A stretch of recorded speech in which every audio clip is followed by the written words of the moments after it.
Hello and welcome to another edition of the First Pitch podcast on Pitcher List. My name is Trevor Hooth, and if you are watching the live stream of this or the recorded live stream of this, I apologize for the technical difficulty. Hopefully that will be fixing itself very soon. However, that does not stop the fact that we have baseball to talk about. Let's dive right in, starting, of course, with our news. Luis Severino has been placed on the 15-day IL by the Athletics with an oblique strain. Hogan Harris is replacing Severino on the active roster. Harris has worked only as a reliever. He's been a starter in the past, but so far this year he has been only a reliever, and that is how he will be used. He actually pitched in the ninth inning of the game yesterday. Or he pitched in relief, at least in the game yesterday. So he will be working out of the bullpen exclusively. They will need a fourth starter. It seems like Luis Morales is going to be taking that rotation spot. Luis Morales is slated to start tomorrow, or today rather. I'll talk about that in just a little bit, but it seems like Morales is going to be taking over a rotation spot following Luis Severino heading to the 15-day IL with an injury. Austin Slater has been placed on the 10-day IL for the Yankees with a left hamstring strain. This comes just 2 games after being acquired by the Yankees, and what this is going to turn into is Giancarlo Stanton taking reps in the outfield. He played right field in the game yesterday, so will likely continue to do that moving forward, at least until they get a little bit more health back in that Yankee outfield. Logan Henderson has been placed on the 15-day IL with a flexor strain by the Brewers. They had just called him up to fill the rotation spot left by Jacob Mizorowski getting hurt. 2 promising youngsters, both on the injured list. Once again, Logan Henderson on the 15-day IL with a flexor strain. He was looked at. It was an MRI, and I guess the positive is that there's no structural damage, but there is still an injury there, of course, and you hate to see it. And finally, in our news, not a whole lot of news to report. Mariano Rivera tore his Achilles playing in the Old Timers game. So I guess don't count on him for relief help down the stretch. Not that you should have been anyway. If you are, that would probably not go well for you. But he apparently had to undergo surgery because he tore his Achilles in the Old Timers game. So Mariano Rivera hurt. Just some fun news to end that. Let's take a look at some hitting highlights from yesterday's games, starting with Jacob Marcy for the Marlins. He collected 3 hits in 7 at-bats between 2 games of a doubleheader. It included 2 walks and 2 strikeouts. He stole 3 bases. All of them came in 1 game. He is off to an insane start. He's apparently just going to be one of the best players in baseball somehow, hitting .448 with a homer and 5 stolen bases in his first 29 at-bats at the big league level. And I've talked about it a lot. I have trust issues with Jacob Marcy. He looks really good for stretches, and like for the first half or first few weeks, or I don't know, some stretch early on this year in AAA, he just didn't quite have it. And the numbers showed that, and all of a sudden he turned it around, and it's just continued on. So maybe it is real because it's been a continued stretch, but he has had some real low points during his time in the minor leagues. And that is, I don't know, it's making me question things just a little bit there, but off to a fantastic start. Cannot deny that. Good for him, and definitely somebody to ride the hot hand, as it were, because maybe the hand won't get cold. Moving on, Marcell Ozuna hit 2 home runs, both of them coming off Sandy Alcantara in 1 game of the doubleheader. In the other game of the doubleheader, Michael Harris hit a home run and a double for Atlanta. So a couple of good hitting performances from a couple of outfielders. Junior Caminero, talking about him once again. Mentioned in yesterday's podcast that he seems like he's just going to be a premier power hitting fantasy option for the foreseeable future, which isn't necessarily news. But what is news is that he hit another home run. That is 3 games in a row where he's registered at least 1 home run. He's had 1 in yesterday's game, 1 the game before, and 2 in the game before that. So if you're counting along on your fingers, which is exactly what I had to do, that is 4 home runs in his last 3 games. So Junior Caminero on quite the power surge over the last few games. The Mariners offense was able to hit 3 bombs off of Joe Boyle. 2 of them were hit by Julio Rodriguez, who now has 23 on the year, and the other one was hit by none other than MLB leader Cal Raleigh, who has 44 home runs on the year. Raleigh also hit one yesterday, so he's got homers in back-to-back games. Mentioned, though, he's struggled to hit his batting average over the last 7, last 15, even last 30. It starts with a 1. So he's impacting the ball, of course, with all these home runs, but between the home runs, not doing a whole lot. And also for the Mariners, Josh Naylor collected a pair of doubles and stole his 22nd base, which is insane. Prior to this year, the highest steal total that Josh Naylor had was 10. Now he's at 22. So the good news is that you can still get faster, apparently, at the age of 28. Maybe I still have time. Granted, I'm almost 30, so I don't, and I also have no baseball talent, but you never know. Maybe I can become a stolen base threat at the big league level. I might get out on the field and see how fast I can run, or how slow I can run would be more accurate. Moving on, Shohei Ohtani collected 2 hits, including his 40th home run of the season. Turns out that guy can still hit really well.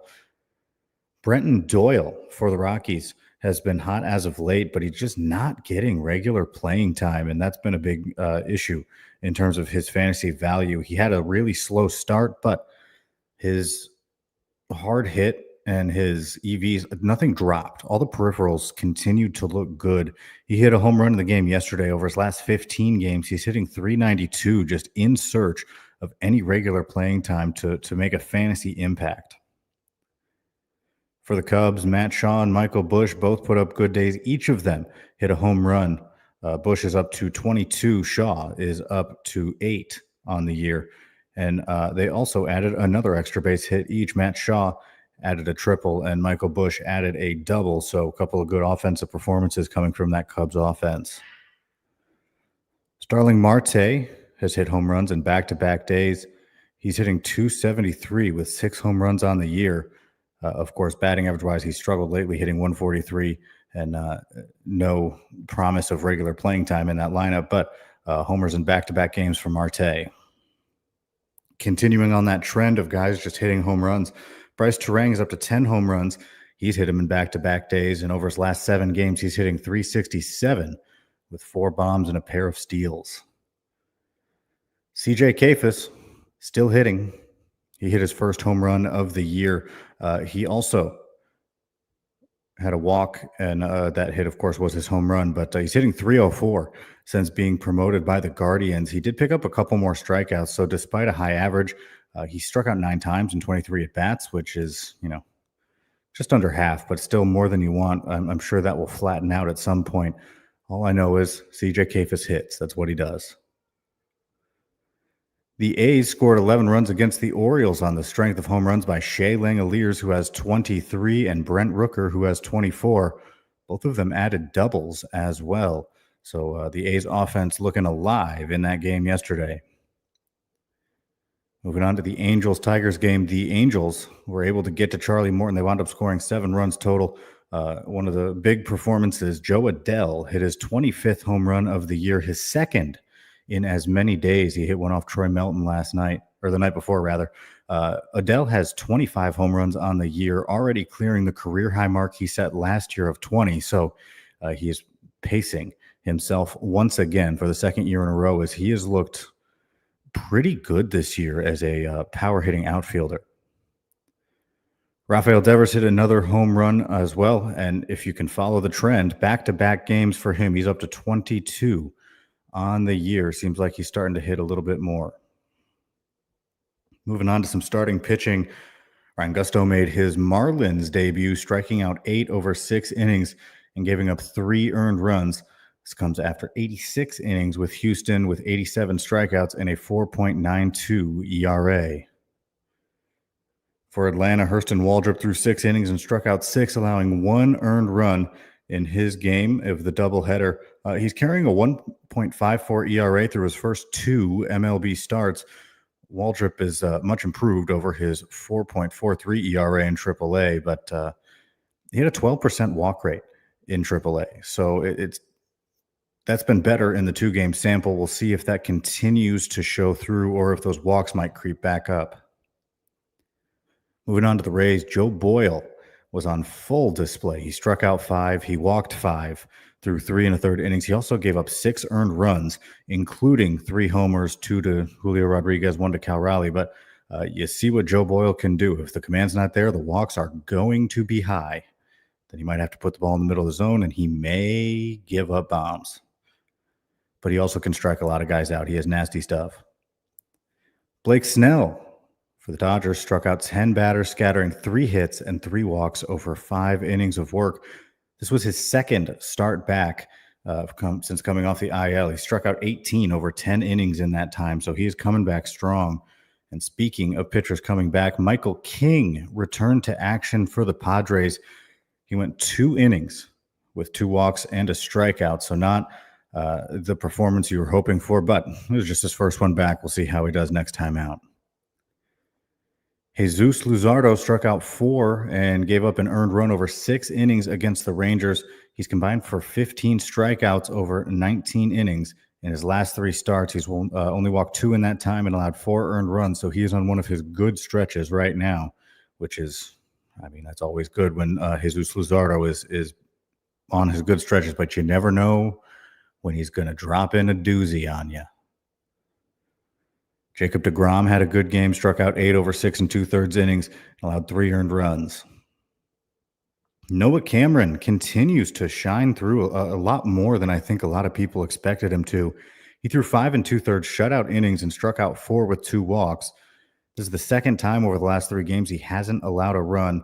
Those 2 outings were separated by a 4-run game against Toronto, but Noah Cameron, his ERA is in the 2s still, and he's just performed a lot better. It seemed like people thought the good performances at the start would fade, and he's still been able to put them out, which has been good to see and very exciting for Noah Cameron. Now, Charlie Morton, I mentioned that the Athletics offense was able to get to him a little bit. He gave up a pair of home runs across 4 1/3 innings and gave up 6 earned runs.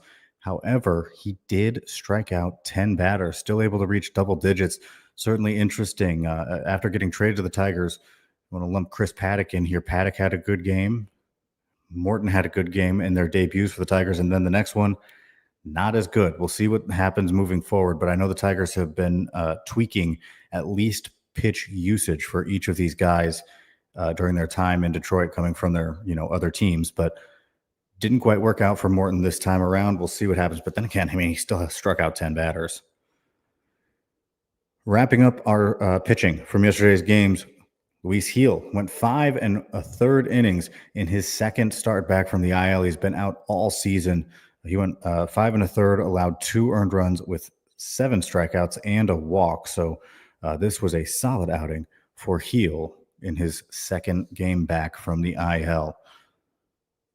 Appreciate you being here with me on the First Pitch Podcast. My name is Trevor Hooth. We are going to take a look at some of the pitching targets coming up in today's games, but we are going to do that in just a moment. We're going to take a quick break, and we will be back momentarily. This is the First Pitch Podcast on Pitcher List.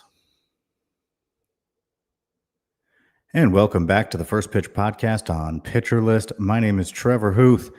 We've talked news, we've talked hitting, we've talked pitching from yesterday's games. Let's take a look at today and see what we got coming up. I have a few pitchers that I want to mention. The first is Luis Morales of the Athletics. He's going up against the O's. This will be his first major league start. They called him up, and he threw 2 innings in relief and allowed a run without a strikeout. But this is a guy who posted a 29.2% strikeout rate in AAA. And so given more time than just 2 innings in relief, Luis Morales should be able to get strikeouts. He has the stuff to do it. He has an electric arm, and he's just got to put it together. He should get some extended run in the rotation after Luis Severino heads to the IL. So it seems like this spot is his unless he pitches his way out of it. Moving on, Mackenzie Gore draws the Giants, and he is in need of a good start. Over his last couple games, he's thrown 8 1/3 innings and allowed 14 earned runs. He didn't even register a strikeout his last time out. And even in the start where he only allowed 1 run, he still walked 6. And that was his good start post All-Star break. So he is in search of putting together some of the good outings he had in the first half of the year, and he will look to do that against the Giants. Ryan Bergert will be taking on the Twins in his second Royals start. He's looking to follow up from his first in a Kansas City uniform where he struck out 2 over 5 2/3 innings and gave up a pair of runs. So he's got the Twins. The Twins lineup looks, let's just say, different at the moment. Still better than I thought it would. I guess I don't know what I thought it would look like after the trade deadline, but it looks better than I thought it would. However, should be a good outing for Ryan Bergert. And he's taking on Jose Urena and the Twins. And finally, the matchup of the day, Mets versus Brewers. Sean Manaea versus Quinn Priester. Manaea has a 3.52 ERA with 25 strikeouts and 4 walks across 23 innings this year. And Quinn Priester has been on fire lately. Over his last 15 games, he's posting a 2.51 ERA with 86 innings in that time, and he's got 73 strikeouts. Still, Mets are a tough draw for him. Brewers, I guess, can be a tough draw for Manaea. We'll see what happens. Should be a fun game. And with that, I will see you guys next weekend. Once again, my name is Trevor Hooth, and I appreciate you joining me here. Make sure to check out pitcherlist.com for all of our wonderful content that is coming out daily. Join PL Pro if you have not already. Come talk to us on the Discord app. It's a great place to be. Baseball's being talked frequently. But for now, this has been another edition of the First Pitch Podcast on Pitcher List.